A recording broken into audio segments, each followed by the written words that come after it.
বড় মারাত্মক বিষয় সামনে আমরা দেখতে পাচ্ছি। দেশ নিয়ে ষড়যন্ত্রের সর্বশেষ চূড়ায় চলে গেছে। প্রধান উপদেষ্টা ডক্টর মোহাম্মদ ইউনূস আজকে সকাল 10টার দিকে কি বলেছে দেখেন না? বাংলাদেশ সেনাবাহিনীকে জানিয়েছে তোমরা যুদ্ধের জন্য প্রস্তুতি নাও। সেনাবাহিনীর মূল লক্ষ্যই হলো বিজয়ী হওয়া, দেশকে রক্ষা করা। সকল পরিস্থিতিতে যে কোনো মুহূর্তে যে অবস্থায় আছে না কেন, প্রয়োজনে যুদ্ধের পূর্ণ প্রস্তুতি নিয়ে বাস্তব যুদ্ধে আমরা আমাদের যা করতে হবে সেটার একটা। তার মানে গন্ধ অনেক ভেতর থেকে আসতেছে। কথা বলছেন আমার? অনেক ভেতর থেকে গন্ধ আসছে। দেশের চক্রান্ত তো থেমে নেই, এমনকি আন্তর্জাতিক চক্রান্ত গুলো এখন আবার মাথা ছাড়া দিয়ে উঠছে। ওয়ালান তারদা আনকাল ইয়াহুদু ওয়ালান নাসারা হাত্তা তাত্তাবিআ মিল্লাতাহুম। কোরআনে কারিমে আল্লাহ জানিয়েছেন, হে নবী, লান তারদা, কখনো আপনার এই ধর্ম তারা গ্রহণ করবে না, আপনার উপরে খুশি হবে না যতক্ষণ পর্যন্ত আপনি তাদের ধর্মের অনুসরণ না করবেন। এখানে দুইটা জাতির নাম আল্লাহ দিয়েছেন। এদিকে তাকান। কোন দিকে তাকিয়ে আছেন? না না, আপনি গল্প করছেন। ওয়ালাং তারদা, লাং দিয়েছেন মজারের আগে। মজারের আগে লান আসলে বাংলা অর্থ দাঁড়ায় কখনো হবে না। আল্লাহ গ্যারান্টি দিচ্ছে হতে পারে কোনোদিন না। ওয়ালাং তারদা আনকাল ইয়াহুদু ওয়ালান নাসারা, ইহুদি এবং নাসারারা কখনো আপনার উপরে রাজি হবে না, খুশি হবে না, আপনাকে পছন্দ করবে না। হাত্তা তাত্তাবিআ মিল্লাতাহুম, যতক্ষণ আপনি তাদের জাতির সাথে না মিশবেন, তাদের ধর্ম, এখানে মিল্লাত মানে ধর্ম, তাদের ধর্মকে আপনি গ্রহণ না করবেন। তো আমাদের যদি 14 মরে যাওয়া লাগে, শহীদ হওয়া লাগে, তাও ইসলাম বাদ দিয়ে অন্য কোন ধর্মে যাওয়া কি পসিবল না ইম্পসিবল? সুতরাং ওনারা চেষ্টা করছে, কিয়ামত পর্যন্ত করবে, পারবে না সবাইকে না, যেহেতু শয়তান চ্যালেঞ্জ দিয়ে এসেছিল, সুম্মা লাআতিয়ান্নাহুম মিন বাইনি আইদিহিম ওয়া মিন খালফিহিম ওয়া আন আইমানিহিম ওয়া আন শামাইলিহিম ওয়া লা তাজিদু আকসারাহুম শাকিরিন। শয়তান বলেছিল, অবশ্যই আমি ডান থেকে, বাম থেকে, উপর থেকে, নিচ থেকে তোমার বান্দা বান্দীদের ধোঁকা দিয়ে, বোকা বানিয়ে আমার সাথে আমি জাহান্নামে নিয়ে যাওয়ার চেষ্টা চালাবো। তুমি অধিকাংশ বান্দা বান্দীকে শুকর গুজারি হিসাবে আর পাবে না।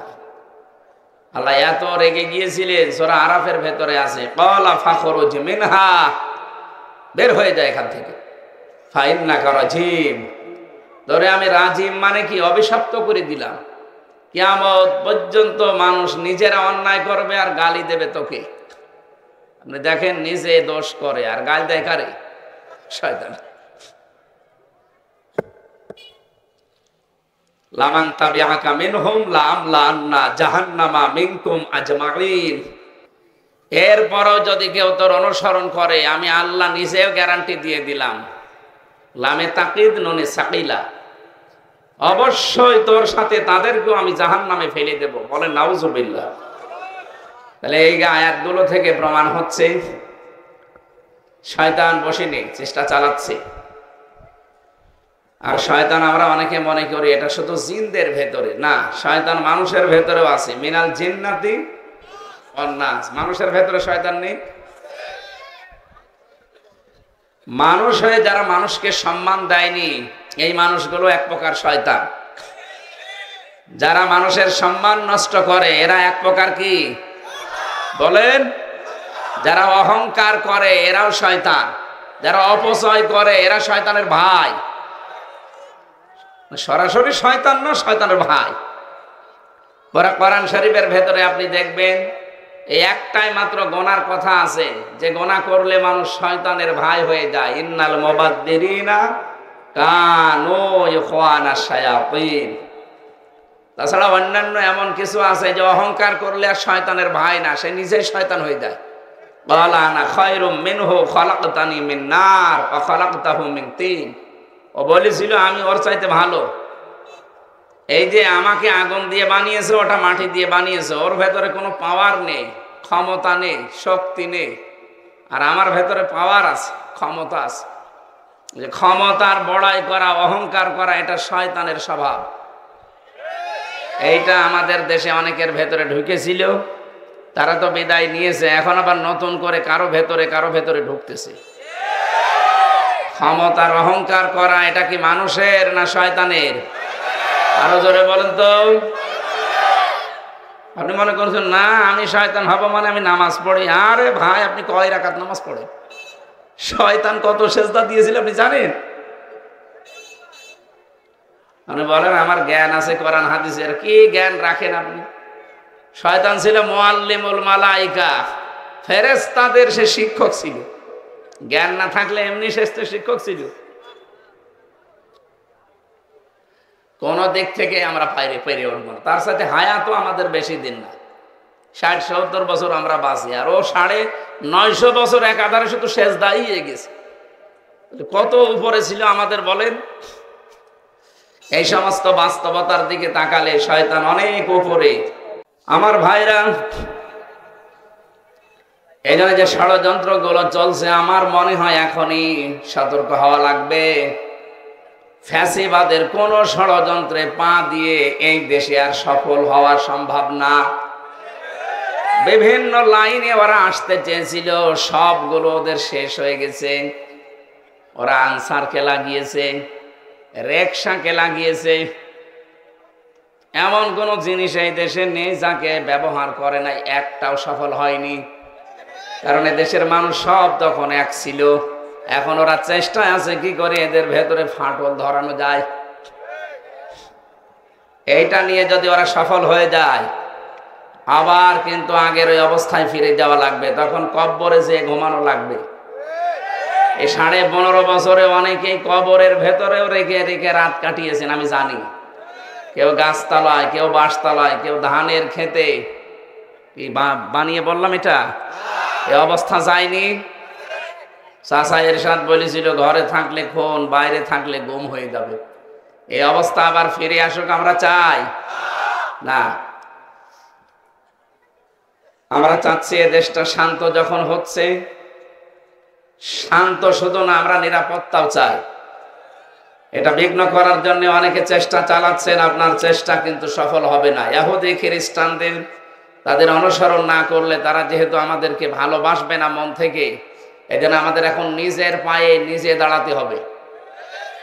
নিজেদের চরিত্র মাধুর্যতা এবং আল্লাহর উপরে ইখলাস আর তাওয়াক্কুল আরো বাড়ানো দরকার। পৃথিবীতে কেউ আমাদের না, আমরা শুধু আমরা নিজেদের। কথা আমার বোঝেন আপনারা? আল্লাহ আমাদেরকে শক্ত হওয়ার, তাওয়াক্কুল আল্লাহর উপরে করার তৌফিক দেন। ফাইদা আযামতা ফাতাওয়াক্কাল আলাল্লাহ, ইন্নাল্লাহা ইউহিব্বুল মুতাওয়াক্কিলিন। যারা জ্ঞানী মানুষ অবশ্যই আপনারা বুঝেছেন আমি কি বলতে চাই।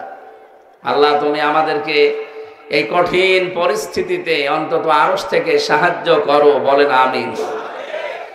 যিনি আমাদেরকে শুধুমাত্র মানুষ বানাননি, কথা বলা শেখাননি, আমাদের সম্মান দিয়েছেন।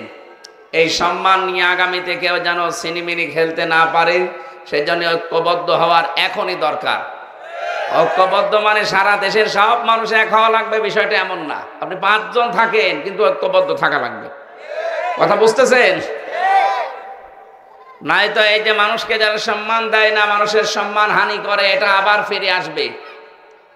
যে লোক যেই দোষ করে না তার উপরে যদি কেউ ওই দোষ চাপিয়ে তাকে জাতির সামনে কালার করে, ও আল্লাহর কাছে সবচাইতে বড় ঘৃণিত হয়ে যায় এবং ওই দোষ আল্লাহ তাকে দিয়ে দুনিয়ায় করায়। মাওলানা মিজানুর রহমান আজহারি সর্বজন স্বীকৃত এবং সবার কাছে শ্রদ্ধাভাজন ব্যক্তিত্ব। তাকে নিয়ে এই 2 দিন আপনারা যা আরম্ভ করেছে, অনেকে মাত্র 2টা অনুষ্ঠানে বাংলাদেশে সে যোগ দিয়েছে। সে কি বলেছে, এমন যা বলেছে তার কি আন্দাজে কথা না বানানো কথা? সে বলেছিল একটা ডাকাত চলে গেছে, আর একটা ডাকাত যেন না আসে। কথা তো ঠিকই। এই 2 দিন আগে আমি যাইছিলাম এসে কুমিল্লা, ওর পাশের জেলা ব্রাহ্মণবাড়িয়া। চাঁদার টাকা ভাগাভাগি করতে গিয়ে 10 জন আহত। এটা তো বানানো নিয়ম না, সব তো দেখতে পাচ্ছি আমরা। এই পাশের জেলা নরসিংদী নাকি নারায়ণগঞ্জ, বন্দরে রাতের বেলা গেছে চাঁদা চাইতে, মনে করছে কেউ দেখে না। আরে ভাই, আপনি কোন জগতে আছেন? এই দেশটা এখন গোয়েন্দাদের নখদর্পণে। আপনি জানেন বাস্তবতা, আমি নিজে দেখেছি। আপনি মনে করছেন আমি রাতের বেলা গেলাম, টের পেল কি করে? আরে রাতে আপনি পায়খানায় বসে কি করেন তাও দেখতে পাচ্ছে তারা। কোথায় আছেন আপনি কিছুই টের পান না। আমিও আগে ওই রকম বুঝতাম। এমন এমন মেশিন ওরা নিয়ে এসেছিল, সেইগুলো এখন এরা কাজে লাগাচ্ছে। আপনি মনে করছেন রাতের বেলা যায় টের পায় কি করে গো? রাতে কেন, আমাবস্যার অন্ধকারে কারো কাছে গেলে সেইটা ওরা দেখতে পায় একেবারে স্পষ্ট দিবালোকের মতো। আমি রিমান্ডে পড়ে আছি, কোথায় আমার বাড়িতে কল দিয়েছে মাওলানা আমিরুল ইসলাম বেলালি, ওইগুলো পুরাটা রেকর্ড করে একেবারে ভিডিও ক্লিপ আকারে আমার সামনে। কি গো আশ্চর্য, এই কথা বলেছে তো কেউ জানার কথা না। আর আপনি চাঁদাবাজি করতে যাবেন, মনে হচ্ছে কেউ টের পায় না। অন্যের বাসায় ডিম পেড়ে মনে করছে কেউ টের পাচ্ছে না। গাইবান্ধা জজের কাছে 50 লাখ টাকা চাঁদা দাবি করেছেন, এটা কি গোপন আছে না প্রকাশ হয়ে গেছে? বরিশালে চাঁদাবাজি করতেছে, 2 দল মারামারি করে একজন একেবারে মরেই গেছে, আরো অনেকগুলো আহত। চোরের মার বড় গলা শুনতাম, এখন দেখতে পাচ্ছি। আগে শুনতাম যে চোরের মার নাকি বড় গলা, এখন শুনতে দেখতে পাচ্ছি না। এই জন্য উল্টা পাল্টা মাথা খারাপ করে না করে নিজেকে আগে সামলা। গোয়েন্দারা কিন্তু, আমি বারবার বলছি কেন, কারণ তাদের সাথে আমি দেখেছি কথা বলে, ওরা বলছে আমরা সব নখদর্পণে রেখেছি, সব আমাদের দৃষ্টিতে। আগস্টের 5 তারিখের পর থেকে দিন যত যাচ্ছে আমরা দেখছি এদেশে আসলে কার জন্য কে কি করে। আপনারা যা করছেন নিজের পায়ে অনেকে নিজে কুড়ুল মারছেন, আপনি যে টের পাচ্ছেন না। আর এটা কিন্তু আগস্টের 5 তারিখের আগে এই দেশ আর নেই। আগে নাই আমাদের চোখে চশমা ছিল, এখন তো চশমা নেই, সব আমরা দেখতে পাচ্ছি। এই জন্য আমরা নিজেরা যদি অন্যায় করে, নিজেরা দোষ করে কারো উপরে চাপিয়ে মনে করে তাকে কালার করে দেব। আরে ভাই, একজন তো বসে আছে আরো, সে উনি কি আর ঘুমাচ্ছে? আসমাউ আরা, আল্লাহ বলেন আমি সব দেখি সব শুনি। আমি শুধু শুধু দেখি না, সব শুনতেও পাচ্ছি কে কোথায় কোন ষড়যন্ত্রে হাত পেতেছে পা পেতেছে। আমায়াকসিব খাতিয়াতান আও ইসমান সুম্মা ইয়ারমি বিহি বারিয়ান ফাকাদ ইহতামালা বুহতানা ওয়া ইসমাম মুবিনা। রব্বুল আলামিন বলেন, অনেক মানুষ এমন আছে নিজে অন্যায় কাজগুলো করে, আর অন্যায়টা যখন হয়ে যায় একটা নিরপরাধ মানুষের উপরে দোষটা চাপিয়ে নিজে ভালো সাজে। এরকম মানুষ দেশে নেই? ফাকাদ ইহতামালা বুহতানা ওয়া ইসমাম মুবিনা, সে যেন প্রকাশ্য পাপের বোঝা মাথায় বহন করে ঘুরতেছে। আমার মনে হয় আয়াতটা যদি আল্লাহ দেখিয়ে দিতেন, অনেকেই ঘর থেকে বের হতে পারতো না। যে যে অপরাধ করেছে তার মাথার উপরে পাপের বোঝা আল্লাহ তুলে দেবে, এটা কিয়ামতে। আর দুনিয়ায়ও কিছু আল্লাহ দেখাবে। এই আয়াতের বাস্তব ব্যাখ্যা আমি তাফসিরে ফি জিলালিল কোরআনের ভেতরে একটা ঘটনা পড়েছিলাম। নিজে অন্যায় করার পরে একজনের কাঁধের উপরে দোষটা চাপিয়েছে লোকটা।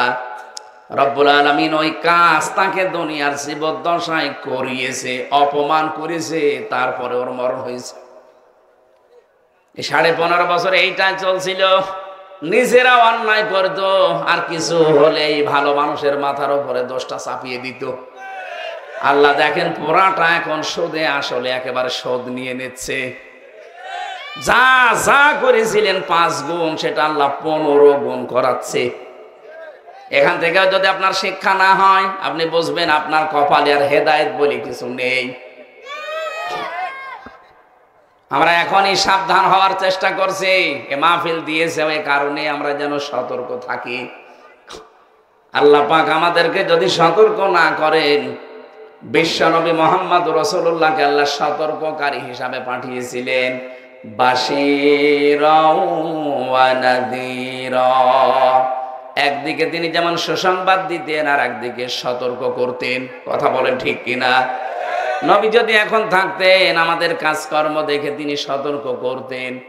তিনি যেহেতু নেই, নায়েবে রাসূলগুলো আছে, তাদেরও দায়িত্ব ওনার মতোই সতর্ক করা। একটা নিরপরাধ মানুষের উপর আপনি দোষ চাপিয়ে তাকে আপনি দুনিয়া থেকে বিদায় করবেন, কালার করবেন, আল্লাহ বসে বসে দেখবে না, জীবনও তাকে আপনি খুশি করতে পারবেন না। সূরা ফাতিহার ভেতরে একটা আয়াত পড়েছি আমি, 18 নম্বর আয়াতটা। পুরা তাফসীর আয়াতের সাথে যতগুলো মিলিয়েছি আমার ব্রেনে একটা শিক্ষা এসেছে। এদিকে তাকান। নবীজি 1400 মানুষ নিয়ে, 1-2 জন না, 1400 মানুষ নিয়ে মদিনা থেকে আসলেন মক্কায় হজ করার জন্যে। সবার পরনে ইহরামের কাপড়। এদিকে তাকান, শিক্ষা নিয়ে বাড়ি যাওয়া লাগবে, কারণ সে সময় এখন চলছে। হুদায়বিয়া নামক যে জায়গাটা, এখানে এসে বাধাপ্রাপ্ত হলেন। কাফেরদের পক্ষ থেকে আওয়াজ দেওয়া হয়েছে, না এবার আপনাদেরকে আমরা হজ করতে দেব না। নবীজি হযরত ওসমানকে পাঠালেন তাদের সাথে সমঝোতা করার জন্যে। ওরা ওসমানকে আটক করার পরে ঘোষণা দিয়ে দিল, কুতিলা ওসমান ইবনে আফফান, হত্যা করা হয়েছে ওসমানকে। নবীজি এই কথাটা শোনার সঙ্গে সঙ্গে সাহাবী ছিল তার সাথে 1399 জন। কতজন? 1399 জন সাথী ছিল। সাথে বললেন সবাই ইহরামের কাপড় খুলে ফেলো।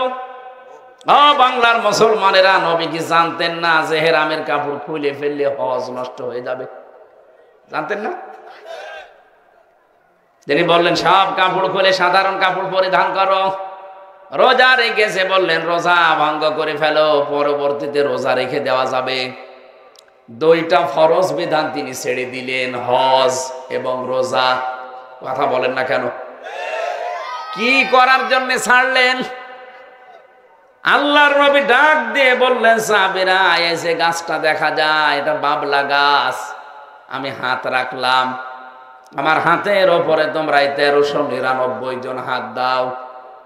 ওরা বিনা কারণে একটা নিরপরাধ মানুষ ওদের কাছে পাঠালাম, আর ওরা ওদেরকে ধরার পরে মেরে ফেলেছে। আমরা এই বিনা কারণে নিরপরাধ মানুষকে যারা হত্যা করে, এ ওসমান হত্যার বদলা না নিয়ে একজনও মদিনায় ফেরত যাব না। কি বুঝলেন এই ঘটনা শুনে?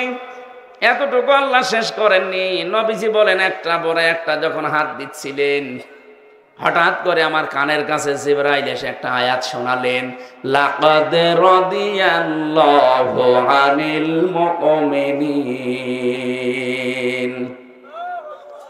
শব্দটা খেয়াল করে দেখেছেন? লাকাদ, অবশ্যই, রাদিয়া এটা মাসের সিগা। আল্লাহ পাক বলেন অবশ্যই আমি আল্লাহ রাজি হয়ে গেছি। রাজি হব তা না, রাজি হয়ে গেছি। আমি আল্লাহ নিজে রাজি হয়ে গেছি আলাল মুমিনিনা, এই মুমিনদের উপরে, ইযিউবাইউনাকা, যারা আপনার কাছে হাত দিয়ে এই বায়াত নিচ্ছে, এই শপথ পাঠ করছে, ফাআলিমা মা ফি কুলুবিহিম, তাদের মনের ভেতরে যেটা আছে এটা আমি আল্লাহ জানি। এটা কিন্তু লোক দেখানোর জন্য না, এরা মন থেকে এই বায়াত নিচ্ছে, এই শপথ পাঠ করছে। তাহতা শাজারাতি, এই গাছের নিচে। হে নবী, আপনি এদেরকে শুনিয়ে দেন, আপনাকে আমি জানিয়ে দিলাম যে আমি কিন্তু রাজি হয়ে গেছি। যারা মন থেকে এই শপথ বাক্য পাঠ করছে, এ পর্যন্ত ফালিমা মাফি কুলুবিহিম পর্যন্ত জিবরাইল বলে থেমে গেছে। এটা তাফসিরে, আধুনিক তাফসিরে দেখবেন এ পর্যন্ত বলার পরে ফেরেশতা থেমে গেছে, আর কথা বলে না। আয়াত তো শেষ হয়নি। যারা তাফসির বলেন তাদেরকে বলছি, হযরতে জিবরাইল ফেরেশতা আয়াত নাযিল করেছেন যখনই, 2টা জায়গায় আমি থেমে যেতে দেখেছি তাফসিরের ভেতরে। তার ভেতরে এটা একটা, আর সূরা তাওবার 80 নম্বর আয়াতের অর্ধেক নাযিল করার পরে তিনি থেমে গিয়েছিলেন। একটু ভালো করে বসেন। নবীজি 22 জন সাহাবী নিয়ে যখন জানাজার নামাজ পড়তে যাচ্ছিলেন, আব্দুল্লাহ ইবনে উবাইয়ের, সবাই দাঁড়িয়ে গেছে কাতার সোজা করে। জানাজা সামনে তৈরি হবে, নিজের জামা দিয়ে দিলেন নবীজি কাফন বানানোর জন্য, নিজে জানাজা পড়াবেন বলে দাঁড়িয়ে পড়লেন। হযরত ওমর নিষেধ করেছিল, তারপরও তিনি শোনেননি। জানাজা শুরু করবেন, হঠাৎ জিবরাইল এসে এই আয়াতের অর্ধেক নাযিল করেছিল, ইস্তাগফির লাহুম আও লা তাস্তাগফির লাহুম ইন তাস্তাগফির লাহুম ৭০ মাররাতান। এ পর্যন্ত বলার পরে জিবরাইল আর বলে না। এটা তাফসীরে হাক্কানিতে পাবেন। হযরতে জিবরাইল এসে শোনালেন, হে নবী, এই লোকটার জন্য আপনি ক্ষমা চান আর না চান সমান হবে। আপনি যদি এর জন্য ৭০ বার আল্লাহর কাছে মাফ চান, আল্লাহ মাফ করবে না।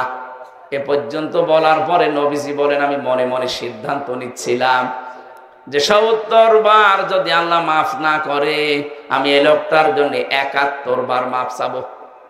কতবার? আল্লাহ তার ৭১ বারের নাম দেয়নি, ৭০ মাররাতান পর্যন্ত দিয়েছে, যে ৭০ বার। এ পর্যন্ত বলে তিনি যখন সিদ্ধান্ত নিতে যাবেন, হঠাৎ করে ফেরেশতা জিবরাইল আয়াতের পরবর্তী অংশ তাকে শোনালেন, ফালাইয়াগফিরাল্লাহু লাহুম।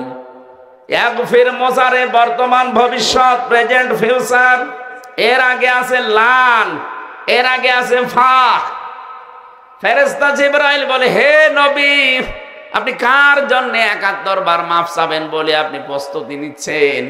এই লোকটার জন্য যদি আপনি ৭১ না, কিয়ামত পর্যন্ত এর জন্য মাফ চান, শুধু এর জন্য না, শেষে হোম আছে, জমির, এটা বহুবচন, শুধু এর জন্য না, এরকম চরিত্র দুনিয়ায় যাদেরই আছে, কিয়ামত পর্যন্ত এরকম মানুষের জন্য কেউ যদি ক্ষমা চায়, কিয়ামত পর্যন্ত তাদের কোনো মাফ হচ্ছে না, হবেও না। অথচ লোকটা নবীজির পেছনে নামাজ পড়তো, নবীজির সাথে রোজা রাখতো, ইফতারি করতো, নবীজির সাথে হজ করেছে, ও নবীর মতো দাড়ি, টুপি, জব্বা, খাবার খাওয়া সব ওকে ছিল। শুধু রাজনৈতিক জীবনে বিশ্ব নবীকেও মানত না। ওর নেতা ছিল আবু জেহেল। একটা মাত্র দোষের কারণে লোকটা মরে গেছে, মরেছে মুনাফিক হয়ে, তাও মুনাফিকের সর্দার হয়ে। আপনি কি এখান থেকে কি বুঝলেন? ফেরেশতা জিবরাইল এই জায়গায় অর্ধেক বলার পরে থেমে গিয়েছিলেন, পরবর্তীতে আরো কঠিন করে জানিয়েছেন। দ্বিতীয় নম্বর যেটা বলছি, এই আয়াতটা, এই ফালিমা মাফি কুলুবিহিম, এ পর্যন্ত আমি রাজি হয়ে গেছি এই মুমিনদের উপরে। একজন না, আলাল মুমিনিনা বহু বচন দিয়েছেন এই কারণে, কারণ এখানে মানুষের সংখ্যা ১৩৯৯ জন। কতজন? ১৩৯৯ জনের উপরে আমি আল্লাহ রাজি হয়ে গেছি। যারা আপনার কাছে বায়াত নিচ্ছে, তাহতা শাজারাতি, এই গাছের নিচে। এদের মনের ভেতরে যে কথা, এদের মুখেও একই কথা, কারণ এই মুখের কথা এদের মনে আছে, কারণ ওদের মনের খবর আমি আল্লাহ জানি। ওরা লোক দেখানোর জন্য এই শপথ নিচ্ছে না, এটা আপনি মন থেকে নিচ্ছে। এই জন্য হে নবী, এদেরকে আপনি শুনিয়ে দেন যে আমি রাজি হয়ে গেছি। সঙ্গে সঙ্গে ফেরেশতা জিবরাইল এ পর্যন্ত বলার পরে থেমে যায়। নবীজি তখন নিজের বাম হাতটা এদের হাতের উপরে লাগিয়েছে, ডাক দিয়ে বললেন, সাহাবীরা, আজকের এই ময়দানে যত মানুষ আমার হাতে হাত দিয়ে শপথ নিলে, সবার উপরে তো আল্লাহ রাজি হয়ে গেছে, কিন্তু এখানে তো একটা মানুষ নেই। হযরত ওসমানকে ওরা মেরে ফেলেছে, হত্যার আদেশ দিয়েছে, মেরে ফেলেছে, ওরা হত্যা করে ফেলেছে, তো ওসমান তো এখানে নেই। আমি এই হাতটা উপরে তুলে দিলাম, আমার বাম হাতটা, এটা ওসমানের হাত।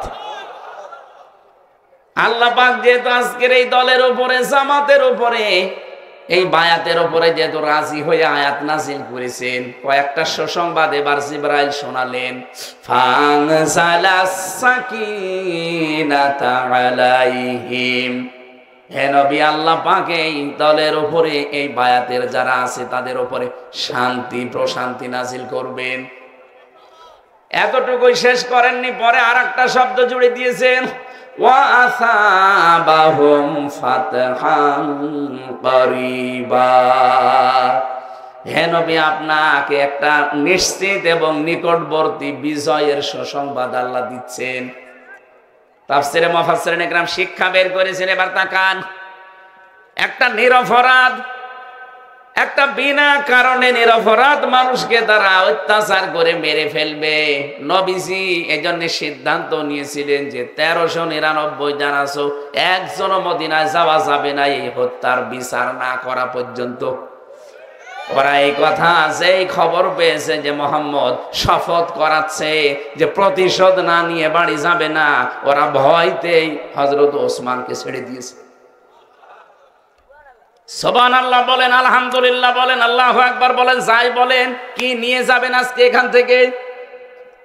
একটা নিরপরাধ মানুষকে যদি ওরা খালি মেরে ফেলার হুমকি দিয়েছে, মেরে ফেলেনি, মিথ্যা সংবাদ ছড়িয়েছে। এ কারণে যদি রহমতের নবী, এত নরম দিলের নবী গরম হয়ে যেতে পারেন, আজ বাংলাদেশে এই 54 বছরে কত মানুষ, নিরপরাধ মানুষ মারা হয়েছে, গুম করা হয়েছে, আয়না ঘরে রাখা হয়েছে, গায়েব করে দেওয়া হয়েছে। আপনি বলেন, আপনি শুধু সুবহানাল্লাহ পড়ে আলহামদুলিল্লাহ পড়ে সেজদা দিয়ে জান্নাতে চলে যাবেন। নবীজি পারতেন না যে না দিনকাল ভালো না, ওরা ওসমানকেই মেরে ফেলেছে, চলো আমরা মদিনায় পালিয়ে চলে যাই। এটা রহমতের নবী, এত নরম দিলের নবী হঠাৎ গরম হয়ে বললেন আমরা প্রতিশোধ না নিয়ে ফেরত যাব না। ওরা ভয়তেই ছেড়ে দিয়েছে ওসমানকে। 18 কোটি জনগণ আমরা যদি সত্যি এভাবে সিদ্ধান্ত নিতে পারতাম, কোন বিনা কারণে নিরপরাধ মানুষকে কেউ মেরে ফেলতে পারবে না, আটক করে রাখতে পারবে না। এই দেশে কোনো মানুষ বিনা কারণে জেলেও থাকতো না। জালেমরা ভয়ে ছেড়ে দিত। কোরআনের পাখি আল্লামা দেলাওয়ার হোসাইন সাইদি রহমাতুল্লাহ আলাইহি, তাকে যেদিন ধরেছিল জালেমরা, তারা নিজেরাও জানতো যারা মিথ্যার উপরে আছি। সারা জীবন যে লোকটা কোরআন প্রচার করলো, সারা পৃথিবীর কত দেশে 50টা বছর প্রচার করে বেড়ালো, আর তার নামে মামলা দিয়েছে ধর্মীয় অনুভূতিতে আঘাত দানকারী।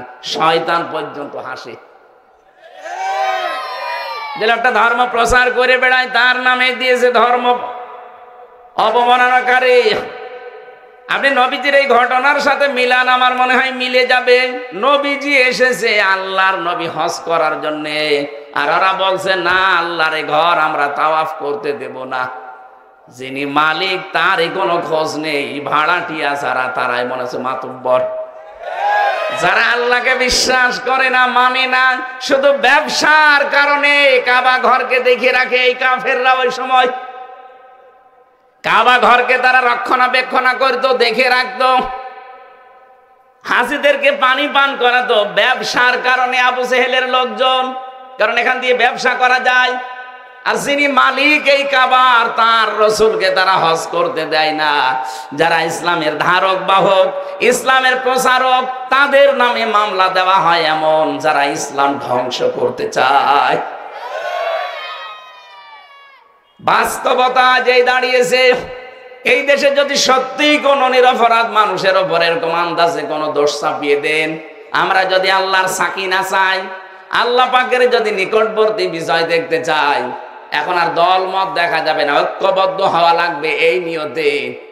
ওরা একজন মানুষকে যদি বিনা অপরাধে একটা নিরপরাধ মানুষের বিরুদ্ধে থাকার কারণে মহান আল্লাহর নবী যদি ঐক্যবদ্ধ হয়ে 1399 জনকে শপথ করাতে পারে, 18 কোটি মানুষকে শপথ নেওয়া লাগবে, আমার কিন্তু মরা লাগবে।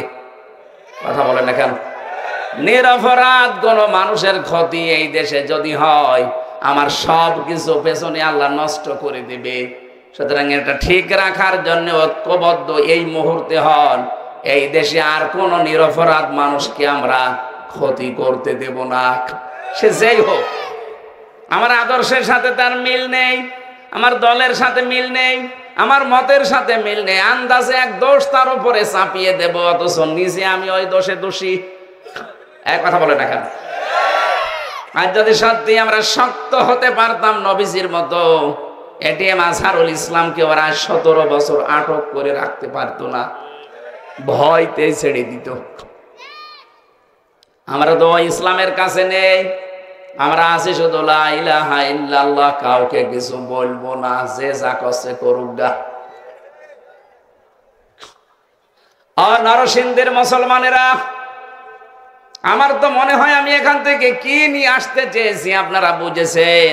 আজকে থেকে সিদ্ধান্ত নিয়ে যাবেন, আমি সংখ্যায় কম তাতে কি, নিরপরাধ মানুষের ওপরে আমরা কোনো দোষ চাপাতে দেব না, সে যে দলের লোক হোক। আপনি নিজে অন্যায় করবেন আর একটা ভালো মানুষের উপরে দোষটা চাপিয়ে নিজে সাধু সাজবেন, সে দিন এখন আর নেই। এক কথা বলেন না কেন? তাহলে আল্লাহ দুইটা জিনিস আমাদের সামনে দিতে চান, ফাংজালা সাকিনাতা আলাইহিম ওয়া আসাবাহুম ফাতাহান করিবা। আর এই দুইটা এখন সামনে আমরা দেখতে পাচ্ছি। আল্লাহ আমাদেরকে যেন এই আয়াতটা চর্ম চোখে দেখার সুযোগ করে দেন, বলেন আমিন। অন্যায়ের বিরুদ্ধে ঐক্যবদ্ধ হওয়া লাগবে। লোক কম বেশি ওইটা দেখা দেখি নেই, 5 জন থাকেন 7 জন থাকেন, ওইটাই যথেষ্ট। কথা বলে না কেন? ওরা মক্কায় লক্ষ লক্ষ মানুষ বাস করে, আর নবীজি মাত্র 1399 জনকে নিয়ে সিদ্ধান্ত নিয়েছিলেন, ভয়তে উসমানকে ছেড়ে দিয়েছে। আজ যারা বিভিন্ন অপকর্ম করছেন, উল্টাপাল্টা কাজ করছেন, আপনারাও ছেড়ে দিতে বাধ্য হবেন যদি আমরা এক হতে পারি। আল্লাহ আমাদেরকে আয়াতের শিক্ষাটা নেওয়ার তৌফিক সবাইকে দাও, বলেন আমিন। এজন্য মানুষের সম্মান যেন নষ্ট না হয়, খেয়াল রাখা লাগবে। মানুষের সম্মান আল্লাহর আরশের মতো। নবীজি শুধুমাত্র মুসলমান না, মানুষ হিসাবে বিবেচিত যারা, তাদেরকে সম্মান দিয়েছেন। বুখারী শরীফের হাদিস, বিশ্ব নবী বলেন, মসজিদে নববীতে বসে আছি, হঠাৎ সামনে দিয়ে একটা লাশ যাচ্ছিল, ইহুদির লাশ। দাঁড়িয়ে গেলেন। সাহাবীরা বলে, হুজুর আপনি দাঁড়ান কেন? ওটা তো ইহুদির লাশ। নবীজি বলেন, ইহুদি তাতে কি হয়েছে? ওটা তো মানুষ। ওটা কি? বলেন বলেন। উনি তখন এই আয়াতটা শুনিয়ে দিলেন, লাকাদ কাররামনা বানি আদম। আল্লাহ পাক এখানে শুধু মুসলমান, শুধু অন্যান্য কোন জাতির নাম এখানে দেননি, কোন মুমিনের নাম কোন মুসলমানের নাম আল্লাহ দেননি। যে মুসলমানরা সম্মান দিয়েছি, মুসলমানদেরকে, ইমানদারদেরকে সম্মান দিয়েছি না, বনি আদম সন্তান যারা, যে ধর্মই মানুক না কেন, ওর সম্মান আছে না নেই? আমরা মানুষকে সম্মান দেওয়া শিখবো ইনশাআল্লাহ। দরুদ আর সালাম পড়ছি নবী মুহাম্মদুর রাসূলুল্লাহ সাল্লাল্লাহু আলাইহি ওয়াসাল্লামের প্রতি, যার আদর্শ এই পৃথিবীর একমাত্র আদর্শ। আজ যারা বিশ্ব নবীকে বাদ দিয়ে অন্য কারো আদর্শ মেনে চলেন, আপনি লিখে নিতে পারেন আপনি জাহান্নামী। আল আদাবুল মুফরাদে আছে 6 নাম্বার হাদিসে 3 নাম্বার পয়েন্টে পাবেন। যারা বিশ্ব নবীকে বাদ দিয়ে অন্য কাউকে আদর্শ মানেন, আমার কাটছাট কথা ভাই, আপনি মরে যাবেন, কোনো হিসাব লাগবে না, কোনো বিচারও লাগবে না আপনার, মরে গেলে আপনি জাহান্নামী। আমরা যদি বলেন আমি নামাজ পড়ি, রোজা রাখি, আমার বউ পর্দায় থাকে, কিসের বউ পর্দায় থাকে? হযরতে লূত আলাইহিস সালামের জামানায় লূত নবীর স্ত্রী শুধুমাত্র আল্লাহর বিরুদ্ধে একটা কাজ হতো, ওই জামানায় পুরুষে পুরুষে বিয়ে করত, মহিলাতে মহিলাতে বিয়ে করত। এই একটা গনায় সাফর দেওয়ার কারণে নবীর স্ত্রীকে আল্লাহ ছাড়েননি। কি আমি বানিয়ে বললাম? সূরা আরাফের 83 নাম্বার আয়াতে আছে, ফাং জাইনাহু ওয়া আহলাহু ইল্লা মারাতাহু কানাত মিনাল গাবিরিন। ভালো করে শুনেন, এটা তাফসিরে ইবনে কাসিরে আছে। আল্লাহ পাক বলেন, 2 জন ফেরেশতা পাঠালাম আসরের সময়। ফেরেশতারা এসে বলে, লূত নবী আপনার আহাল পরিবার যারা আছে, আপনার উম্মতদেরকে নিয়ে এখান থেকে চলে যান, মাগরিবের সময় আল্লাহর গজব এখানে নাযিল হবে, কিন্তু সাবধান, আপনার স্ত্রীকে আপনি নেবেন না। প্রশ্ন আসতে পারে, লূত নবীর স্ত্রীর চরিত্র খারাপ ছিল? এই 2 জন বললেন। আরে ভাই, নবীদের চরিত্রের স্ত্রী খারাপ না, স্ত্রীর চরিত্র, কোন নবীর স্ত্রীর চরিত্র খারাপ না, কারণ কোন হারাম রক্তের ভেতরে আল্লাহ নবীদের রক্ত পৌঁছান নাই। তিনি চরিত্রহীনাও ছিলেন না, তারপরও আল্লাহ তাকে জাহান্নামে দিলেন একটাই মাত্র কারণ, তলে তলে সেই মহিলাটা চরিত্রহীন লোকদেরকে সাপোর্ট করত। বলেন তো, একজন নবীর স্ত্রী, তাও জলিলুল কদর নবী হযরত লূত আলাইহিস সালাম, নিজে খারাপ না, নিজে ভালো মানুষ, তার চরিত্র ভালো, কিন্তু একজন চরিত্রহীন যারা তাদেরকে সাপোর্ট করত, তাও তলে তলে প্রকাশ্যে না। এই কারণে যদি নবীর স্ত্রী হওয়ার কারণে আল্লাহ তাকে ধ্বংস করে জাহান্নামে পাঠিয়ে দেয়, এ বাংলাদেশে যারা রাজনীতি যারা মনে করেন আমি ভালো মানুষ, আমার ব্যবসা হালাল, আমি নামাজ পড়ি, রোজা রাখি, আমার বউ পর্দায় থাকে, সব মানলাম, কিন্তু আপনি এমন লোককে সাপোর্ট করেন যে লোকটার চরিত্র ভালো না, যার চুরি করার অভ্যাস আছে, যার ডাকাতি করার অভ্যাস আছে, যার মদ খাওয়ার অভ্যাস আছে, যার চাঁদাবাজি করার অভ্যাস আছে, আপনি এরকম মানুষকে সাপোর্ট করবেন তলে তলে, আর মনে করবেন আমি নামাজ পড়ি, তাহলে আপনাকে যদি জান্নাত দেওয়া লাগে, লূত নবীর স্ত্রীকেও দেওয়া লাগবে? বলেন। আমি আপনাকে বাঁচাতে চাচ্ছি, আমি দেখতে পাচ্ছি আপনি জাহান্নামে যাচ্ছেন। সূরা হুদ 12 নাম্বার পারা 12 নাম্বার পৃষ্ঠার 1 নাম্বার লাইনের 98 নাম্বার আয়াত। যত তাফসীর আছে বাংলাদেশে 42টার উপরে আমি মিলিয়েছি, সব মুফাসসির এই আয়াতের ব্যাখ্যায় একমত। আমি সামারাইজ করে শুধু বাংলাটা বলছি। ইয়াকদুমু কওমাহু ইয়াউমাল কিয়ামাতি ফাআওরাদাহুমুন নার ওয়া বিইসাল বিরদুল মাওরুদ। আয়াতের বাংলায় যে আলেম বসে আছে, আয়াতের সব মুফাসসির বাংলা অর্থ দিয়েছে এটা, যে দলের নেতা জাহান্নামী, ওই দলের যত কর্মী আছে সব জাহান্নামী। নেন এই আয়াতটা কেটে কোরআন থেকে বাদ দিয়ে দেন, আপনার কোন বাবা পারে দেখি দেন। আপনি মনে করছেন আমি ভালো মানুষ, একটা একটু খারাপ মানুষ, একটু ডাইল মাইল খায়, আমার নেতা একটু সাপোর্ট করলে কি হয়? কি হয় মানে আপনার কারণেই তো জোর ধরে, আপনি ওর পেছন দিক থেকে সরিয়ে আসেন, ও জোর পাবে না। মাইয়াশফা শাফাআতান হাসানাতান ইয়াকুল্লাহু নাসিবুম মিনহা ওয়া মাইয়াশফা শাফাআতান সাজ্জিয়াতান ইয়াকুল্লাহু কিফলুম মিনহা। দুনিয়ায় কেউ যদি ভালো কাজের সুপারিশ করে, কেউ যদি রায় দেয়, সমর্থন জানায়, কাউকে সাপোর্ট করে, কিয়ামতের ময়দানে এই লোকটা ভালো কাজ করে যা পাবে সাপোর্ট করে আপনি তাই পাবেন। এজন্য বহু মানুষ কিয়ামতে আমল নামাজেই পড়তে দেবে, আল্লাহ বলবেন ইকরা, পড়, কিতাবাকা কাফা বিনাফসিকা আলাইকা হাসিবা, পড়, এটা তোর নিজের জন্য, তুই জান্নাতে না জাহান্নামে যাবি, তুই নিজেই যথেষ্ট। যেই পড়বে দেখবে ওর ভেতরে হজ করার সওয়াব লিখা, বলবে আল্লাহ আমি তো গরিব মানুষ, হজ করিনি, এটা মনে হয় ফেরেশতারা ভুল করে লিখে ফেলেছে। আল্লাহ পাক বলেন বান্দা আমি জানি হজ করনি, কিন্তু এমন মানুষকে তুমি সাপোর্ট দিয়েছিলে যে এই লোকটা ক্ষমতায় যাবার পরে হজের বিল পাশ করেছিল সংসদে। হজে যাইতে 8 লাখ 9 লাখ টাকা লাগবে, সেখান থেকে আল্লাহর ঘরে যাওয়ার এই ফরজ ইবাদত 3.5 লাখ 2.5 লাখ টাকায় সম্পন্ন করার সিদ্ধান্ত নিয়েছিল। এটা জালেমরা করেছিল না 9 লাখ? এখন কিভাবে 4.5 লাখে হচ্ছে? আরো কমবে।